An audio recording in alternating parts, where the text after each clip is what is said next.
Good morning, Room 108. I decided to make a video for you today that I'm hoping to continue next week and every morning so that we can chat through this and I can tell you some things that I would like you to do during the day, and maybe we can read a chapter from a book every day as well.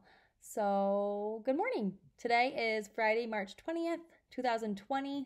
Lots of 20s in the date today. I looked up what the national day is, and it is actually World Flower Day. Now, I bet a lot of you thought of a flower that grows now that it's spring, but it's not that type of flower. It is the flower that you bake with. And I know some of you like to bake. Maybe none of you have baked before. I wonder. I baked a banana bread yesterday, which was awesome. And I know I sent a few of you a picture of my banana bread that I baked. So if you like to bake or cook something with flour, let me know in your daily journal. It is the 122nd day of school. That's a lot of days of school. And I hope you have a great day. Now, what I'm going to do in our morning message, I've created a couple extra slides down below. So if you want to go look at those other slides, there'll be some other videos you can watch. Today, on Friday, there is a new read aloud from Mr. Keel, and I know you all love talking to Mr. Keel. He's super funny. He is reading his favorite story to you today. And there's also another read aloud from Mrs. Caulfield. She read chapter 1 of her Junie B. Jones book yesterday, and she is reading chapter 2 today. So if you want to watch those, you can go to the next slides right below after our video. So what I thought, we could do a chapter every single day, and maybe I can throw in some picture books that we can read as well.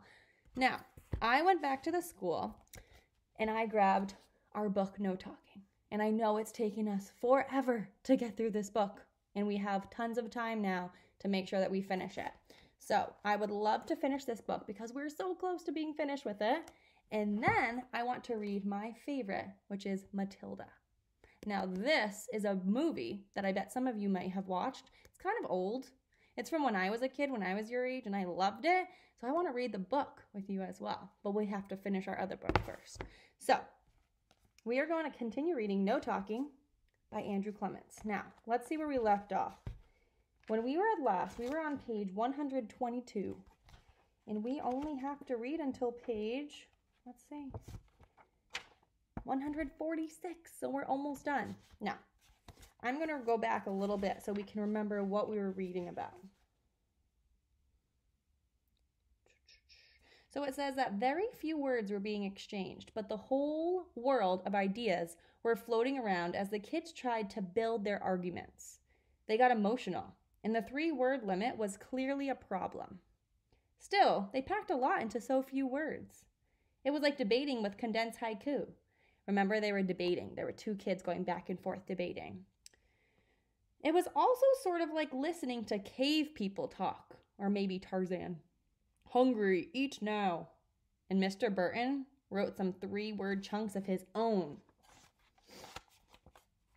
which he intended to do in his human development paper. Every word counts. Choose power words. Hemingway would approve. Focus and narrow. Ideas are collapsible. Remember Miles Davis. And as he looked at what he wrote, he thought, maybe I should write my whole paper using 3-word sentences. That would certainly get the attention of my professor. In music class, the kids entered the room and sat silently, just like yesterday afternoon. Mrs. Akers was sure the students were going to disobey Mrs. Hyatt's orders, and she was ready to take some drastic steps to stop this nonsense. But when she played an introduction and launched into Over the River and Through the Woods, everyone sang right out. And the teacher was amazed. Mrs. Akers felt like there had been a glorious victory for the forces of law and authority, and she intended to write the principal a special note to say thanks for her strong leadership. In fact, though, the principal's talk was not the direct cause of the singing. Taryn had written a simple note, and she'd shown it to all the boys and girls as they came into the music room. She wrote, "Singing is not talking. Deal?" And by nodding, all the boys and all the girls had silently agreed that bending the contest rules a little was a good idea. Besides, no one wanted the Thanksgiving program to sound lousy, and their contest would be over by then anyways. The boys and girls in that first period music class might not have noticed it, but the important thing was not that they had agreed to sing. The important thing was that they had agreed about anything. Fifth grade boys and fifth grade girls at Laketon Elementary School were actually cooperating and helping each other. And that's what was happening in the other fifth grade classrooms too. The boys and girls had joined forces without even realizing it. Together, they had resisted the pressure from the principal and from their teachers. They had used their wits and teamed up to prove that not talking was a simple, harmless activity. It wasn't like the boys and girls were getting all buddy-buddy or anything. And it wasn't like the teasing and taunting had completely stopped, because old habits are hard to break. But still, cooties were dying all over the place. That was one result. Another result of the morning classes was that the kids had won a new kind of respect from their teachers. Teachers have great respect for order and self-discipline. Teachers love to make careful plans and then put them into action. It's what they do. And teachers hate noise and disorder and bouncing kids, because these things keep them from accomplishing their careful plans. However, there was one gigantic problem with all this harmony and order and balance and peace that was blooming in the fifth grade hall. Mrs. Hyatt wasn't in the loop. She was clueless about these new developments. In fact, the principal wasn't even in the building during the morning. She was across town at the district offices working on next year's budget. She had left her trusty teachers to carry out her strict orders, but Mrs. Hyatt had organized her meetings to be sure that she would be back at her school in time for fifth grade lunch, because the principal felt sure she would be needed by lunch, with her bullhorn to keep law and order, just like always.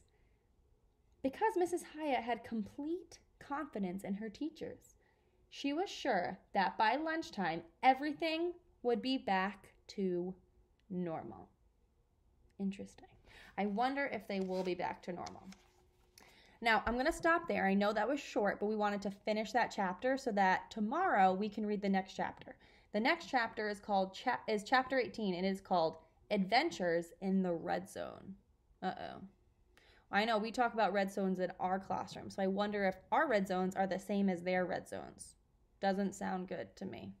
Now, I'll stop here today. I want to make sure that you go below in the other slide so you can listen to Mr. Keel, Mrs. Caulfield, and then you can get started on some of your work. You can go back up to our main slide, our beginning slide, and I have listed all the different things you can do today. If you want to go write me a journal entry on Google Classroom, you can go on there. Make sure you hit share with me, or if you hit churn in, that's okay too. I'll just return it to you the next day so that we can keep typing together into the same document. There's all those online resources you can use, and if there's anything else you need help with, you can either ask me or have mom and dad send me an email. Alrighty, I miss all of you, and I look forward to hearing all of your journal entries and seeing some pictures and videos from you as well. Have a great day.